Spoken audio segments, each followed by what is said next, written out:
Skilled migrants contribute greatly to Australia's prosperity, shaping our diverse society, making us more productive, and boosting Australians' earnings and government's budgets. Points-tested visas account for almost 2/3 of all permanent skilled visas issued by Australia over the past decade. These visas allocate points to potential migrants based on characteristics such as their age, proficiency in English, education, and work experience. Following current trends, 800,000 people will be granted permanent residency through points-tested visas over the next decade. But points-tested visas aren't working as well as they should. Grattan's latest report, It All Adds Up, Reforming Points-Tested Visas, shows how simple changes to points-tested visas will reap a massive economic benefit for Australia. My name is Natasha Bradshaw. I'm a senior associate at Grattan and one of the co-authors of our new report. With me are my colleagues Brendan Coates and Trent Wiltshire to talk about how to reform Australia's points-tested visas. So Trent, set the scene for me. What are points-tested visas? So there are three visas that make up our points-tested skilled migration cohort. First, there's the skilled independent visa, and that's where applicants select allocated points according to things such as age, English language skills, education, and work experience that you spoke about in your intro. And then they're ranked by the overall points. So to get one of these visas, you need to score at least 65 points out of a max of 130, and you have to be qualified in an occupation on the medium and long-term skilled occupation list, which notionally targets skill shortages. There's also two other visas that use the points test system. That's the skilled nominated 190 visa, which we sort of call the state points visa, and the skilled work regional provisional visa, which we refer to as the regional points visa. So these two visas also use the points test, but importantly, they need a nomination from a state or territory government to be eligible for the visa, as well as have an occupation on a broader occupation list. So as you mentioned, these visas make up a large portion of our skill migration program. And really importantly, reforming points-tested visas is one of the federal government's key priorities as part of its migration strategy, which came out in December last year. And as we'll talk about today, there's we think there's some massive economic benefits that can come from reforming these visas. Brendan, our skilled migration program is already delivering large benefits to Australia. Why do points-tested visas need to be reformed? The points-tested visa is the workhorse of the skilled migration program, as you mentioned in the introduction. So we're talking about 800,000 visas that are likely to be issued over the next decade. And, a core sort of theme of Grattan's work on migration over the last couple of years has been that, while there's lots of debates about the size of the intake, making sure that we're selecting the best or the most skilled migrants that we can through this skilled migration program offers enormous benefits to Australia. And it already is. So, if we're thinking about the benefits Australia gets from skilled migration, we're seeing a boost to productivity of local workers. There's some good work by the OECD on Australia that shows that it boosts the pay of local workers by basically making them more productive, because we're bringing in new skills, we're bringing in new knowledge, adopting new technologies, and that experience comes from abroad. And also it's a big boost to Australian government budgets. So each skilled visa holder, we estimate based on Treasury work that it's about $250,000 over their lifetimes in Australia is the boost that they're making to federal and state governments combined over their lifetimes, because they pay more in tax than they receive in government services and benefits. And so that translates to about $34 billion for each annual intake. So the system's working pretty well, but it can obviously work better. What we've seen is that while we're pretty good at selecting skilled migrants, we can actually do better. So the points test, it's not working quite as well as it should. It doesn't sufficiently reward the most skilled applicants. So we're only offering points-tested visas to a subset of skilled occupations. So only those that are skilled in certain occupations can apply. That's shutting us off from a lot of talent. It's also distorting the study and career choices of many temporary visa holders that are already in Australia. And so it contributes to this problem of leaving people in limbo. And so what we're trying to do is select those migrants that are going to make the largest economic contribution to Australia. There are other programs, the humanitarian program, the family program, that have other objectives. But this skilled migration program is certainly about trying to maximize the benefits to the Australian community from selecting the most skilled cohort that we can. And some of the work that we've done, and well, let's be frank, Tash, that you've done, shows that We've now got this access to this incredible data set through PLIDA, the person level integrated data asset that shows basically links migration records over 20 years with incomes from the tax records. We can tie that in with the census, and we're essentially trying to optimize who are those migrants that are going to make the biggest contribution to Australia in terms of their lifetime earnings. And what we see is that things like the skill level in which they work in, the educational qualifications, the English language proficiency, whether they previously had a job in Australia that paid a high wage, are all really strong predictors of long-term outcomes. And the current points test is not currently optimizing or rewarding those characteristics. So we're not selecting the most skilled cohort. Instead, we're offering points for things like studying at an Australian education institution, which doesn't tend to lead to higher earnings. On average, those that study in Australia do worse, about 10% worse than those that have the same qualifications and experience from abroad.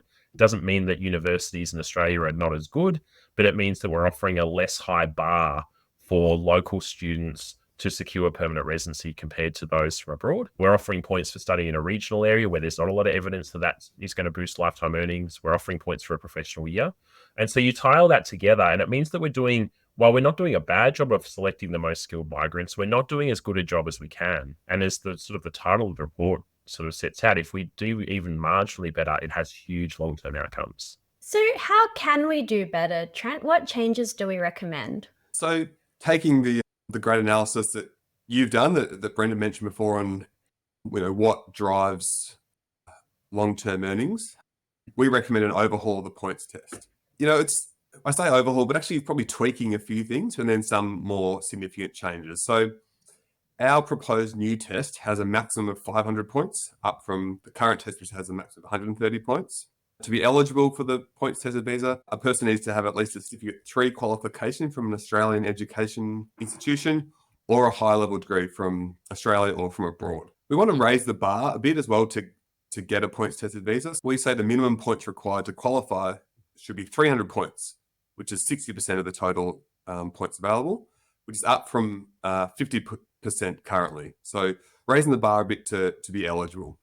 Some of the specific changes we want to make include more points to applicants with higher degrees, particularly PhDs, those with excellent English language skills, and those with skilled spouses.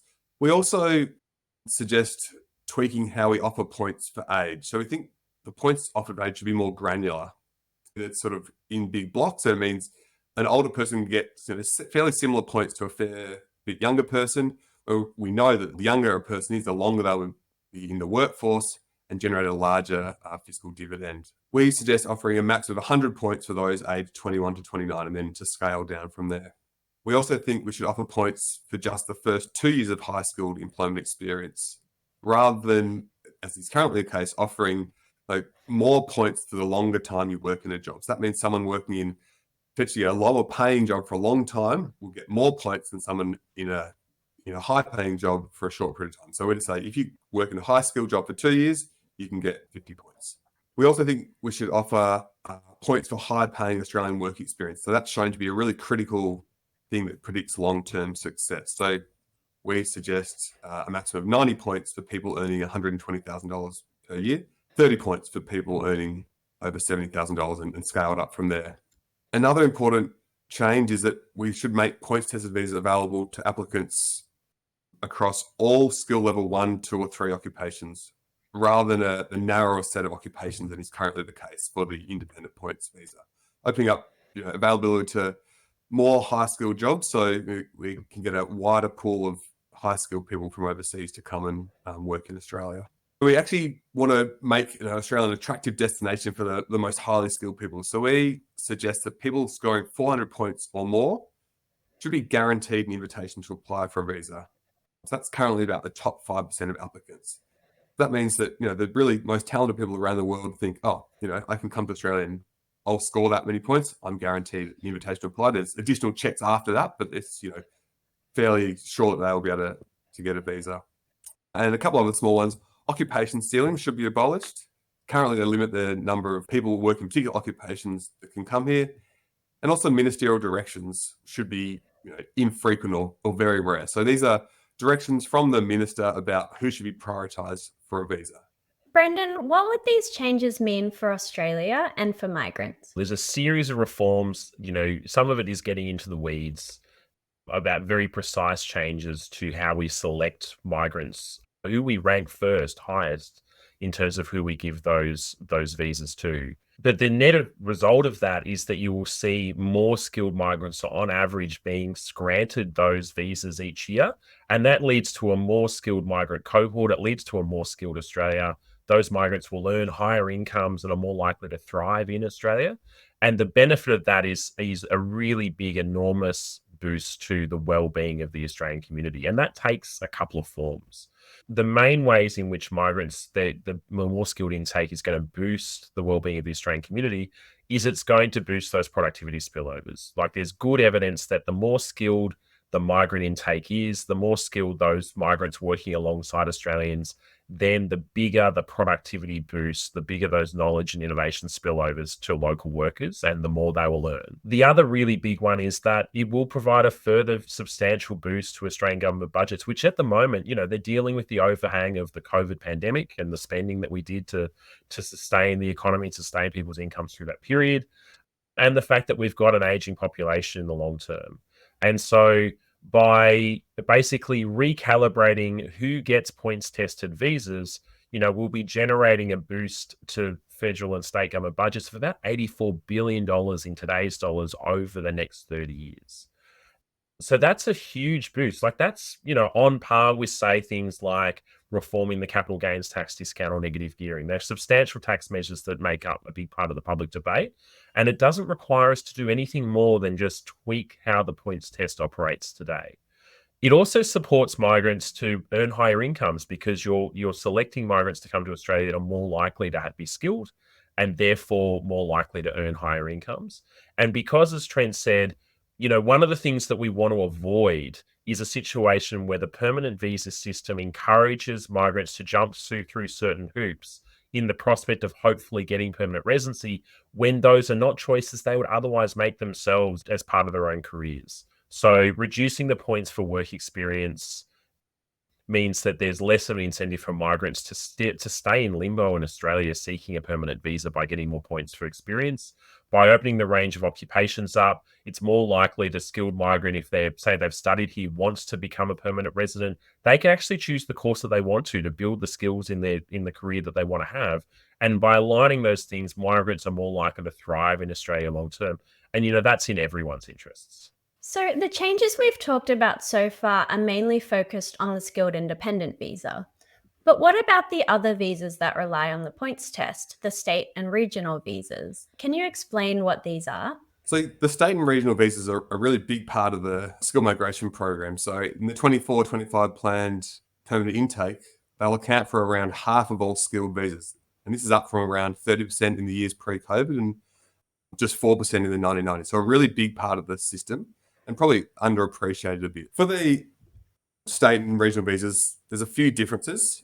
You need to score at least 65 points to be eligible and have an occupation on a skilled occupation list. These occupation lists are a bit broader for the state and regional visas. And really important is that the regional visa is actually a provisional visa, and it requires a person to live outside Sydney, Melbourne and Brisbane for the first 3 years. So quite unusual in that we offer a permanent visa, but actually has restrictions on where someone can live.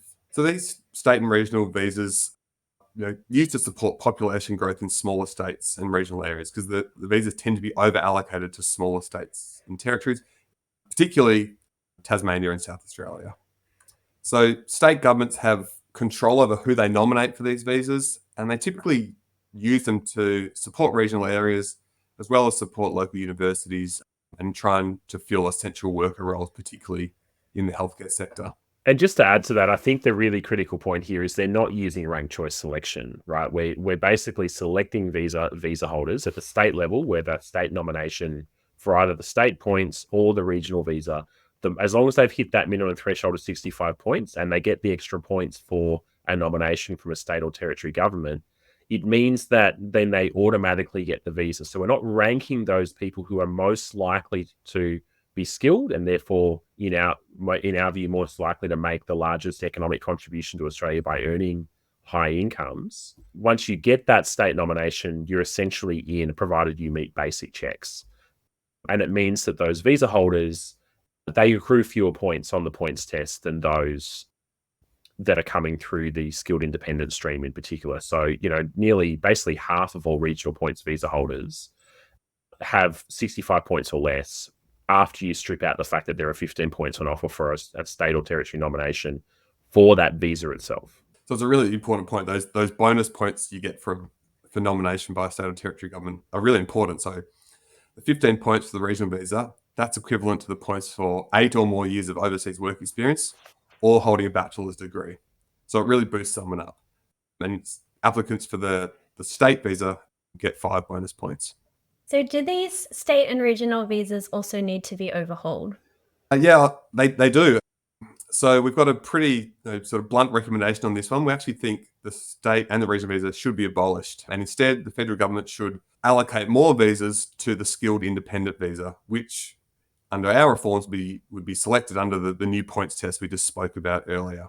So the key reason for this recommendation is that state and particularly regional visa holders typically earn less than other permanent skilled migrants. So the typical regional points visa holder earns 28% less each year, and state points visa holders 7% less than migrants selected by the skilled independent program. So, a big differential, particularly for those regional points visa holders.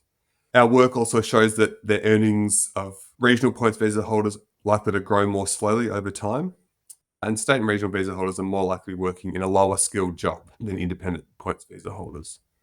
So, why do they earn less? I just spoke just about the bonus points that these visa holders can get, and that means someone with lower education or worse English language skills actually can get the visa because they've got these bonus points from state or territory nominations. Our work shows that state and regional visa holders typically score fewer points on average. Another important factor is for the regional visa is for the requirement for the migrant to live outside of Sydney, Melbourne and Brisbane for at least 3 years. The key thing there is it limits what job a migrant can take if you can't move to where you potentially want to move or where your skills could be put to use the best. So 1 in 5 regional point visa holders not working their nominated occupation said that where they live stopped them from getting a good job. So that's around 20%. And that's compared to just 2 or 3% of people on an employer-sponsored or independent points visa.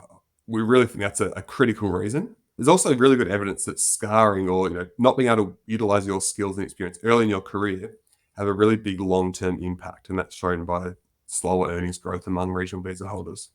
The provisional visa also creates other barriers. So employers tend to have a stigma against provisional visas, and these visas also have other barriers like finding it hard to get a home loan, not eligible for some social security payments. So it all stacks up and contributes to lower earnings. And it's not just for the primary visa holder, it's for spouses as well. So our research shows that spouses of regional visa holders have fewer job options and so tend to work in lower skilled jobs and earn less. So overall, we think abolishing state and regional visas creates big economic benefits. Migrants' earnings will be higher if they've got an independent points visa and have freedom to move where they want to. So on top of the fiscal boost that Brendan spoke about earlier, we think abolishing state and regional visas will provide a further $87 billion boost to government budgets over the next 30 years in today's dollars. But Brendan, does this mean we won't get any migrants moving to smaller states or to regional areas? Look, it's a good question, and I think at the heart of the concern about why these visas exist in the first place is we're supporting regional communities, we're helping fill, skill shortages in regional areas.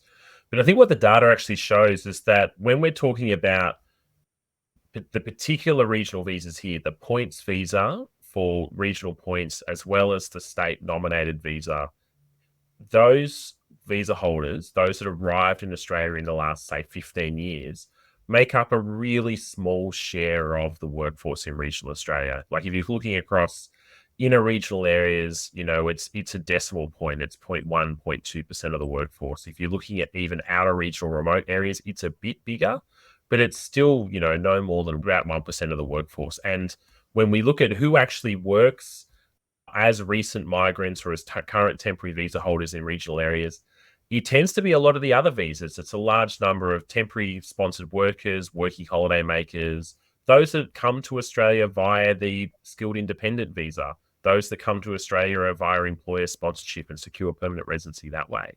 So it's not a huge share of regional workforces overall, and therefore we don't think that this change by abolishing those specific programs will actually lead to a big change in population in regional Australia.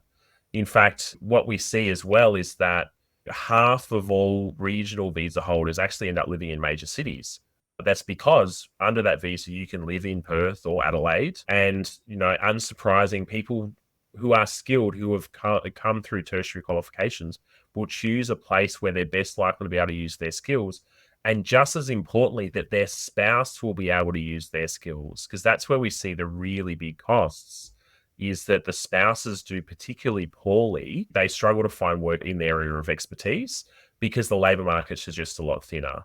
Also, when we're thinking of regional visas in particular, a lot of regional visa holders don't stay in the regions. So, a 2022 study found that about 50% of migrants who settled in outer regional, remote or very remote areas had left within 5 years. Our own work at Grattan has shown that of those that were in a regional area in 2011, about a quarter had moved to a major city by 2016. And so even, in fact, when, we offer points for people who go to a regional area to study in an Australian higher education institution, only 20% of those who received a regional points visa actually had claimed those points.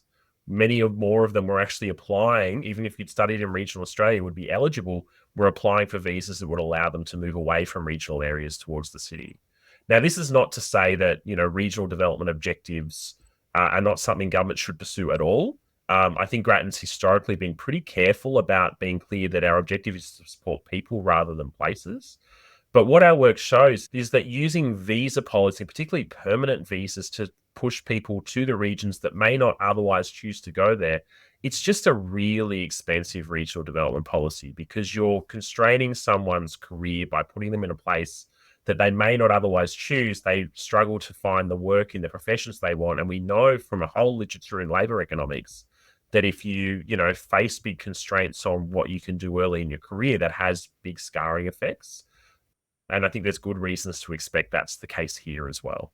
And Trent, what will these changes mean for essential workers, such as those in healthcare? So I think these are probably the area of concern among stakeholders, in addition to what our changes might mean for regional areas. So we know the healthcare industry is facing difficulty attracting staff across a lot of occupations. That's sort of been the case since COVID. We want to make sure that's not going to become worse with any of our changes. So most state and territory governments do identify the healthcare sector as a priority industry when selecting for their state and regional visas. So among recent permanent migrants, around 1 in 4 state and regional points visa holders work in the healthcare and social assistance industry. So it's a big industry, but it is sort of, governments do put more emphasis on getting migrants into those areas. But the workforce is huge. So it's actually state and regional points visa holders actually make up a tiny share of the current workforce, around 1% of all working health professionals. Temporary visa holders make up a much larger share.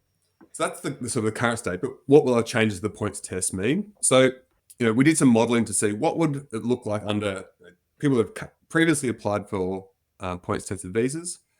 What would happen under our new proposal to change the points test and get rid of the state and regional visas? We actually found that our changes may see an increase in the share of skilled health professionals selected for permanent points visas. That's because our changes to the points test reward better English language skills, higher skilled work experience, as well as high paid work experience. And that's what educated health professionals have. They've got those skills, so they'll do well on the points test and get selected. But we also think state and territory governments, rather than relying on the state and regional visas to select these workers, instead they should make use of employer sponsorship. So if employers need to find workers and they can't find them in Australia, they can go out and sponsor them directly. State health departments in particular, they're big bureaucracies. They can do this more. So we think that should be another way that state and territory agencies meet their workforce needs, which they don't really do currently. One way that this could be encouraged is for the federal government to waive sponsoring fees for state government employers. So it is a significant cost. So waiving those fees would probably shift state government employers to do that more. Abolishing state and regional visas sounds like it has a lot of benefits, but it wouldn't be a vote winner for the federal government. Are there any alternatives? Well, that's very defeatist, Tash. It is certainly the case that it's probably a harder sell in the current political environment where the states, are a major, a stakeholder for the federal government sustaining support for the migration program. And one of the roles that the state and the regional visa programs play is they give the states a stake in what's going on.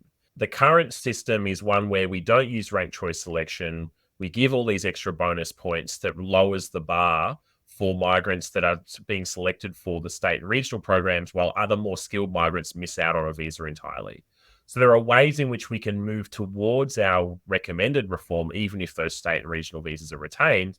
The best option, if they were to be retained, would be to move to a world where you actually use ranked choice selection. So instead of a nomination guaranteeing that applicant a visa, you would instead move to a world where maybe you just tip the scales by basically retaining points for if states and territories nominate someone, then it tips the scales towards allowing that person, pushing them up, they're more likely to be selected, but they're still being selected on their merits vis-a-vis those others in the pool. And you would get a more skilled intake that way. If we think that we still need state governments to retain that nomination as a guarantee of a visa, then we could instead have that nomination be a guarantee of the visa, but abolish those points that are currently on offer for 15 points for being nominated for a regional visa, or 5 points for being nominated by a state or territory government for a state points visa. And that, again, it would still allow the states to be confident if they nominate someone, they're going to be selected, but it would lift the minimum bar for who the states can nominate for those visas, and therefore make sure that we end up with a more skilled intake overall. The fact as well that we're raising the minimum points that you need to qualify for a visa from 50 to 60% of the points on offer should help, as will recalibrating those points to be the points that actually predict long-term earnings in Australia. The other thing that we do recommend is keep hold of there's a separate regional employer sponsored program that does require people to work for a sponsor in a regional area. That program has better outcomes than the regional points program. We recommend keeping that for now and doing a review. I think my message to anyone from a state government bureaucracy that's listening to this podcast is, look, there's clearly value for the state government that the state derives from being able to select people. What we are seeing is that it also is very costly to state governments because of that, $170 billion fiscal dividend over 30 years. A pretty sizable portion of that will probably accrue to state governments themselves via higher taxes because people are earning more that would help fix state government budgets. So while it might seem easy to select someone and nominate someone for a visa today, if we're selecting less skilled migrants, it's state governments that end up hurting themselves in the long run because they reduce the benefits that they derive and that their citizens derive from skilled migration because we're selecting less skilled migrants overall. So I think when we spoke to a lot of the states, we did a lot of stakeholder engagement during this report process. And quite a few of the states actually opened the abolition of the regional visa because states actually find it hard to fill spots. Because it's unpopular among potential migrants who see the restrictions on the visa, they'll typically only apply for that visa as a last resort after applying for a state or an independent points visa. So I think states would potentially be open to it. And then if states wanted to use some of their visas that are allocated, say if the state visa was kept, they could allocate some of that to sort of regional development priorities if they wanted to. But I think a carrot rather than a stick approach is better in terms of encouraging people to live in the regions.